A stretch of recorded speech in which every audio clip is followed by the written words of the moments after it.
Hello friends, ഇപ്പോൾ എല്ലാവർക്കും നമസ്കാരം. നമുക്ക് ഡയറക്റ്റ് വീഡിയോയിലേക്ക് പോവാം. ഇന്നിപ്പോൾ നമ്മുടെ മാർക്കറ്റിൽ ഒരുപാട് ബില്ലിംഗ് സോഫ്റ്റ്വെയർസ് ഒക്കെ അവൈലബിൾ ആണ്. അപ്പോൾ ഏതൊരു ബില്ലിംഗ് സോഫ്റ്റ്വെയർ എടുത്താലും നമ്മൾ അതിൽ ആദ്യം ചെയ്യേണ്ടത് നമ്മുടെ ബിസിനസ്സിന് ആവശ്യമായ പ്രൊഡക്റ്റ്സ് ഒക്കെ അതിൽ ആഡ് ചെയ്യുക എന്നുള്ളതാണ്. അപ്പോൾ നമ്മുടെ ഈ ആപ്ലിക്കേഷനിൽ നമുക്ക് എങ്ങനെയാണ് ഒരു പ്രൊഡക്റ്റ് ആഡ് ചെയ്യുക എന്നുള്ളത് നോക്കാം. ഫസ്റ്റ് ഈ മാസ്റ്റർ ടാബിലേക്ക് വരിക. എന്നിട്ട് ഇവിടെ നമുക്ക് ഈ ഐറ്റംസിൻ്റെ ഒരു മെനു കാണാം. ഇവിടെ ക്ലിക്ക് ചെയ്ത് നമുക്ക് ഈ ഐറ്റംസ് മൊത്തം ലിസ്റ്റ് ആയിട്ട് കാണാൻ പറ്റുന്നതാണ് ഇവിടെ. അപ്പോൾ ഈ ഒരു ഐറ്റത്തിന് തന്നെ നമ്മൾ ഗ്രൂപ്പ്, കാറ്റഗറി, ബ്രാൻഡ് എന്നിങ്ങനെ മൂന്നായിട്ട് തരംതിരിച്ചിട്ടുണ്ട്. അപ്പോൾ നമുക്കൊരു ഐറ്റത്തിന് ഈ ബ്രാൻഡ്, കാറ്റഗറി, ബ്രാൻഡ് ഇതൊക്കെ സെറ്റ് ചെയ്ത് കഴിഞ്ഞാൽ നമുക്ക് ഈ ബ്രാൻഡ് അല്ലെങ്കിൽ കാറ്റഗറി ഗ്രൂപ്പ് വൈസ് നമുക്ക് റിപ്പോർട്ട് കിട്ടുന്നതാണ്. പിന്നെ നമുക്കിപ്പോൾ മെയിനായിട്ട് ഐറ്റം ആഡ് ചെയ്യാൻ നമുക്ക് രണ്ട് വഴികളുണ്ട്. അതായത് ഒന്നിന് നമുക്ക് ബൾക്കായിട്ട് ഇമ്പോർട്ട് ചെയ്യാൻ പറ്റും. അതായത് നിങ്ങൾ എക്സലിൽ നിങ്ങൾക്ക് നിങ്ങളുടെ ഷോപ്പിലുള്ള ഐറ്റംസിൻ്റെ ഒക്കെ പേരുണ്ടെങ്കിൽ നിങ്ങൾക്ക് ഡയറക്റ്റ് അത് വേറെ ഈസി ആയിട്ട് പെട്ടെന്ന് തന്നെ നമുക്ക് സോഫ്റ്റ്വെയറിലേക്ക് ഇമ്പോർട്ട് ചെയ്യാൻ പറ്റും. അതല്ലാതെ പിന്നെ നമുക്ക് മാനുവലി നമ്മൾ ക്രിയേറ്റ് ചെയ്യണം. അപ്പോൾ അതിനായിട്ട് നമുക്ക് ഈ ന്യൂ ഐറ്റം എന്ന് പറയുന്ന ഈ ബട്ടൺ ക്ലിക്ക് ചെയ്യുക. അപ്പോൾ നമുക്കിവിടെ ഒരു ഐറ്റം മാസ്റ്റർ കിട്ടും.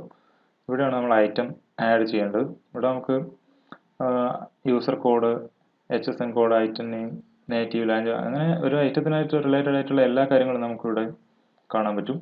അപ്പോൾ ഈ നേറ്റീവ് ലാംഗ്വേജ് എന്ന് പറയുന്നത് നമുക്കിപ്പോൾ നമ്മുടെ പ്രിന്റിൽ നമുക്ക് നമ്മുടേതായ ലാംഗ്വേജ്, അതായത് മലയാളം, തമിഴ്, അങ്ങനെ ഇംഗ്ലീഷ് അല്ലാതെ ഏതെങ്കിലും ഒരു ലാംഗ്വേജ് നമുക്ക് വേണമെങ്കിൽ നമുക്ക് ഈ നേറ്റീവ് ലാംഗ്വേജ് സെറ്റ് ചെയ്ത് കൊടുക്കാം.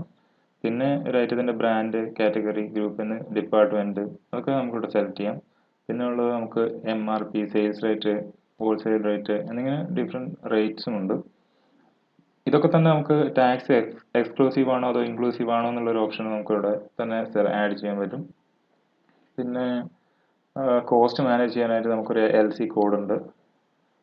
അതുപോലെ തന്നെ കസ്റ്റമർ ലോയൽറ്റിക്ക് വേണ്ടി നമുക്ക് സിൽവർ, ഗോൾഡ് എന്നിങ്ങനെ രണ്ട് റേറ്റ് സെറ്റ് ചെയ്യാൻ പറ്റും. അതൊക്കെ നമുക്ക് അടുത്ത വീഡിയോസിൽ നോക്കാം എങ്ങനെയാണ് ഒക്കെ ചെയ്യുന്നതെന്ന്. പിന്നെ നമ്മുടെ ടാക്സ്, CGST, SGST, IGST ഇതൊക്കെ സെറ്റ് ചെയ്യാൻ പറ്റും.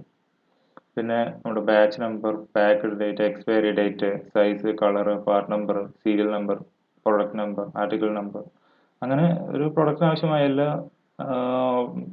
ഡീറ്റെയിൽസ് നമുക്കിവിടെ ആഡ് ചെയ്യാൻ പറ്റും. ഇനിയിപ്പോൾ കസ്റ്റമേഴ്സിനനുസരിച്ച് നമുക്ക് വേറെ പുതിയ ഫീൽഡ്സ് ഒക്കെ ആഡ് ചെയ്യണമെങ്കിൽ നമുക്കത് ചെയ്യാവുന്നതാണ്. പിന്നെ നമുക്ക് ഒരു പ്രൊഡക്റ്റിൻ്റെ ഫോട്ടോസ് ആഡ് ചെയ്യാനുള്ള ഒരു ഓപ്ഷനുണ്ട്. അപ്പോൾ നമുക്ക് ഫസ്റ്റ് എങ്ങനെയാണ് ഒരു പ്രൊഡക്റ്റ് ക്രിയേറ്റ് ചെയ്യുക എന്നുള്ളത് നോക്കാം. അപ്പോൾ ഫസ്റ്റ് ഒരു യൂസർ കോഡ് എൻ്റർ ചെയ്യാം. അപ്പോൾ നമുക്ക് ഇഷ്ടം ഒരു കോഡ് കൊടുക്കുക. അതുപോലെ തന്നെ HSN കോഡ് കൊടുക്കുക. അതും മാൻഡറ്ററി അല്ല. പിന്നെ ഒരു ഐറ്റം നെയിം കൊടുക്കുക. നേറ്റീവ് ലാംഗ്വേജ് വേണമെങ്കിൽ നമുക്ക് കൊടുക്കാം, അത് മാൻഡറ്ററി അല്ല. പിന്നെ ഒരു ഗ്രൂപ്പ് സെലക്ട് ചെയ്യാം. ഗ്രൂപ്പ് നമ്മളിപ്പോൾ ഇലക്ട്രോണിക്സ് സെലക്ട് ചെയ്യാണ്. കാറ്റഗറി അണ്ടർ TV ആണ്. പിന്നെ ബ്രാൻഡ് നമ്മളിപ്പോൾ LG സെലക്ട് ചെയ്ത് കൊടുത്തിട്ടുണ്ട്. ഡിപ്പാർട്ട്മെൻറ്റും കാര്യങ്ങളൊന്നും വേണ്ട. MRP നമുക്കിവിടെ എൻ്റർ കൊടുക്കാം. അതുപോലെ തന്നെ സെയിൽസ് റേറ്റും നമുക്കിവിടെ എൻ്റർ ചെയ്ത് കൊടുക്കാം. പിന്നെ നമുക്ക് കസ്റ്റമർ ലോയൽറ്റി, അതായത് സിൽവർ കസ്റ്റമറും ഗോൾഡ് കസ്റ്റമറും സെപ്പറേറ്റ് റേറ്റ്സ് ആണെങ്കിൽ അതും നമുക്കിവിടെ കൊടുക്കാൻ പറ്റും. പിന്നെ LC കോഡ് എന്ന് പറയുന്നത് അത് നമ്മൾ ഈ ഒരു ഐറ്റത്തിൻ്റെ കോസ്റ്റ് നമുക്ക് കാണാൻ വേണ്ടിയിട്ടാണ്. അത് നമുക്ക് ജസ്റ്റ് അടുത്ത വീഡിയോയിൽ നോക്കാം. പിന്നെ യൂണിറ്റ് സെലക്ട് ചെയ്ത് കൊടുക്കാം. ലൊക്കേഷൻ, യൂണിറ്റ് എന്ന് പറയുന്നത് നമുക്ക് നമ്മുടെ KG, പാക്കറ്റ്, അങ്ങനെ മൾട്ടിപ്പിൾ യൂണിറ്റ് നമുക്ക് സെറ്റ് ചെയ്ത് കൊടുക്കാം. പിന്നെ ബാർകോഡ് ഉണ്ടെങ്കിൽ നമുക്കിവിടെ റീഡ് ചെയ്ത് കൊടുക്കാം. പിന്നെ പർച്ചേസ് റേറ്റ് നമുക്ക് എൻ്റർ ചെയ്യാം. ഓപ്പണിംഗ് സ്റ്റോക്ക് കൊടുക്കണമെങ്കിൽ നമുക്ക് ഇവിടെ തന്നെ എൻ്റർ ചെയ്ത് കൊടുക്കാം. അതല്ലാതെ നമുക്ക് പർച്ചേസിൽ പോയിട്ടും ഓപ്പണിംഗ് സ്റ്റോക്ക് എൻ്റർ ചെയ്യാനുള്ള ഒരു ഓപ്ഷൻ ഉണ്ട്. നമുക്ക് അടുത്ത വീഡിയോയിൽ നോക്കാം. പിന്നെ ഇത്രയും ഡീറ്റെയിൽസ് നമുക്ക് മാൻഡേറ്ററി ആയിട്ടുള്ളൂ കൊടുക്കേണ്ടതുള്ളൂ. ഇപ്പോൾ ടാക്സ് ഒക്കെ വേണമെങ്കിൽ നമുക്കിവിടെ ടാക്സ് ഒക്കെ എൻ്റർ ചെയ്ത് കൊടുക്കാം. പിന്നെ batch number, packed date, expiry, size, colour ഇതൊക്കെ നമുക്ക് ആവശ്യത്തിനനുസരിച്ച് നമ്മൾ ഫില്ല് ചെയ്താൽ മതി. പിന്നെ നമുക്കിവിടെ ഒരു ഓപ്ഷൻ ഉള്ളത് നമുക്ക് ഇപ്പോൾ ഇവിടെ MRP, sales rate, wholesale rate എന്നുള്ള മൂന്ന് റേറ്റ് ഉണ്ട്. അപ്പോൾ നമുക്ക് ഈ റേറ്റിൽ ഏത് റേറ്റാണ് നമ്മൾ സെയിൽ ചെയ്യുമ്പോൾ നമ്മുടെ സെയിൽസ് ഫോമിലേക്ക് വരേണ്ടത് എന്നുള്ളൊരു ഓപ്ഷനാണ് നമുക്കിവിടെ സെയിൽസ് റേറ്റ്, MRP ഈ ഒരു ചെക്ക് ബോക്സ് കൊണ്ട് ഉദ്ദേശിക്കുന്നത്. ഇവിടെ നമ്മളിപ്പോൾ സെയിൽസ് റേറ്റ് ടിക്ക് ചെയ്തിട്ടുണ്ടെങ്കിൽ ഇവിടെ കൊടുക്കുന്ന ഈ സെയിൽസ് റേറ്റ് ആയിരിക്കും നമ്മുടെ സെയിൽസ് ഫോമിലേക്ക് വരിക. അതുപോലെ തന്നെ MRP കൊടുത്താൽ നമ്മളിവിടെ കൊടുത്ത MRP നമ്മുടെ സെയിൽ ചെയ്യാനായി റേറ്റിലേക്ക് വരും, സെയിൽസ് ഫോമിലേക്ക് വരും. അപ്പോൾ നമുക്കിവിടെ സെയിൽസ് റേറ്റ് കൊടുക്കാം.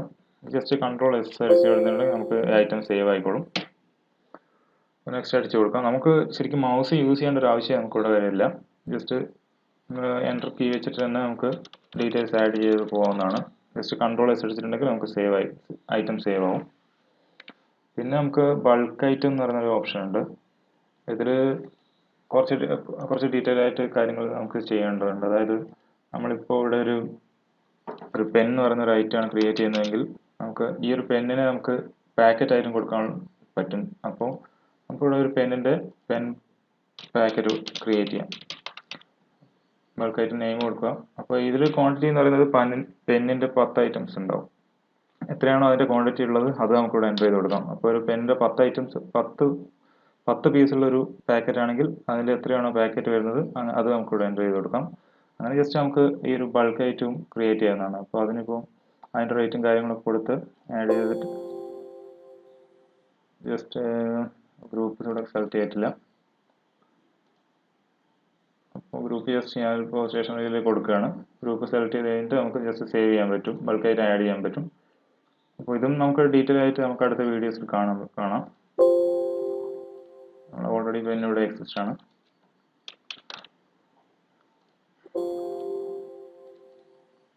ഓക്കെ, അപ്പം ഇങ്ങനെയാണ് നമുക്ക് മെയിനായിട്ട് ഐറ്റം ക്രിയേറ്റ് ചെയ്യുന്നത്. അത് സിമ്പിളായി പറഞ്ഞിട്ടുണ്ടെങ്കിൽ നമുക്ക് രണ്ട് രീതിയിൽ ഐറ്റം ക്രിയേറ്റ് ചെയ്യാം. ഒന്ന് നമുക്ക് ബൾക്കായിട്ട് ഇമ്പോർട്ട് ചെയ്യാൻ പറ്റും. അതായത് എക്സൽ നിങ്ങൾക്ക് നിങ്ങളുടെ ഐറ്റംസിൻ്റെ പേരൊക്കെ ഉണ്ടെങ്കിൽ നിങ്ങൾക്ക് ഡയറക്റ്റ് ഇമ്പോർട്ട് ചെയ്യാം. അതല്ലെങ്കിൽ ഇവിടെ നമുക്ക് ന്യൂ ഐറ്റത്തിൽ പോയിട്ട് ഇവിടെ ജസ്റ്റ് ഐറ്റം നെയിമും ഗ്രൂപ്പും കാര്യങ്ങളൊക്കെ കൊടുത്ത് നമുക്ക് ജസ്റ്റ് മാനുവലായിട്ട് നമുക്ക് ആഡ് ചെയ്യാം. അപ്പോൾ ഈ വീഡിയോയിൽ അത്രയേ ഉള്ളൂ. നമുക്ക് സെയിൽ ചെയ്യുന്നതും സെയിൽസ് ഫോമും ബാക്കി കാര്യങ്ങൾ പർച്ചേസ് ഫോമും ഒക്കെ നമുക്ക് അടുത്ത വീഡിയോയിൽ കാണാം. Thanks for watching.